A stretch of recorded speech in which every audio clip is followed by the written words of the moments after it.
mental health is being able to recognize our own emotions, being able to label our emotions, knowing what we feel, being able to express those emotions appropriately, having the tools and the coping skills to kind of weather the storms that come along with everyday life. In 2020, parents, teachers, and others struggled to help kids find ways to cope with isolation and uncertainty caused by the COVID pandemic. It's been a year of being flexible. It's been a year of big transitions, big changes. It was like building a plane while you're flying it. We were just, going and trying our best. And that was hard. We didn't know anything about COVID at first, so it was just a lot of time in the apartment, going for walks. Every day was like the only thing we knew was safe to do, so I was trying to be creative in the house. Everything that was normal wasn't all at once. I don't think I ever imagined learning as much as I have in the last year of my career. And being, like I said, flexible has been, it's just been the word of the year. I learned a lot about resiliency for sure and what I'm capable of.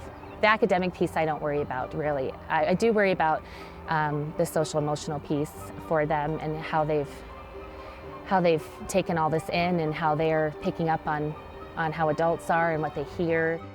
It really ruined how you connect with people. We got to go on the playground before, but we can't go on the playground now.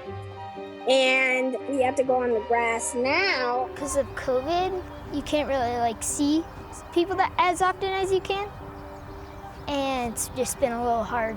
I probably miss seeing my grandparents a lot because that's the normal thing that you can't really see that much.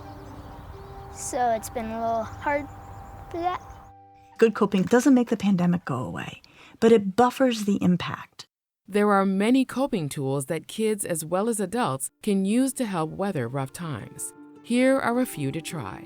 One of our goals in doing this video series is that for families with children who are experiencing some stress and anxiety that's related to the pandemic, but who haven't had other mental health concerns in the past, that this could be a resource for them to start with, to kind of get some ideas of how to help their kids cope with the stress. I like to teach the kids Tin Soldier Wet Noodle. It's the child's version of a muscle relaxation exercise. So you can either clench your hand or your arm one at a time, or you can really stiff like this, and your legs, shoot them out, get really tight, and then just relax, just like a wet spaghetti noodle. And you can do that over and over and over again. Kids seem to really like that one too. Then the smell of oranges. So I always suggest parents get the big navel oranges and peel the rind, peel the peel, so to speak, and open up the orange and put the peel in there in a baggie, and you can smell the oranges, and that does help with anxiety. If they're having trouble falling asleep, they can put the lavender oil under their nose or any other time that they're stressed or upset, and then put a cool wet washcloth over their eyes like this. And just get them calm, however, before you put them in the bed, or else it's going to be so much more difficult for them to be able to relax and go to sleep. Bubbles are always great. Who can stay mad when you're blowing bubbles, right?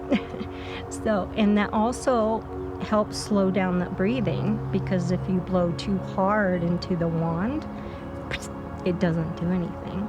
So that can really help relax them too. Listen to some fun music. Do some art. Sit down with your child and play with them. Reassure them. All they want is time with you.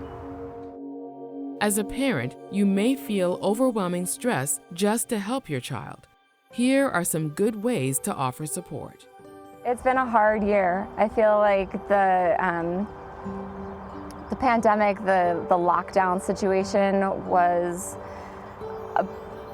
basically like it was shining a spotlight on everything that was, and really probably globally, right? Like everything that was like broken or cracked or needed to be focused on. Really couldn't deny it any longer. We did a lot of, used a lot of literature for social emotional feelings, lots of time talking about that. A lot of class meetings where we could just discuss, sitting in a circle, you know, how we're feeling, where we're at, and then a lot of play. We tried to create routine within our own home. That was sometimes easier said than done. I really suggest that parents don't react strongly to the child's difficult behaviors. Really not the time to scold your child or to consequence them. It's the time to wrap them up, cuddle them, put them on your lap, and love on them and assure them that they will be safe.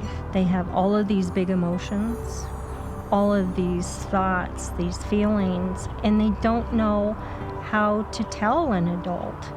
Say, Mom, Dad, I'm feeling anxious about school. A young child is just learning about that. So they act it out. They act out as a way to let us know something's not right. In addition, help your child challenge negative self-talk. Ask them what they'd say to a friend that was feeling this way. If the child says, "I can't do anything right," challenge that by reminding them of times when they were successful. Have them practice kindness by speaking positively to themselves in a mirror. Teach them the difference between real danger and false alarms caused by stress. No storm lasts forever. With the right tools and support, kids can weather COVID isolation, recover, and set a new course for the future.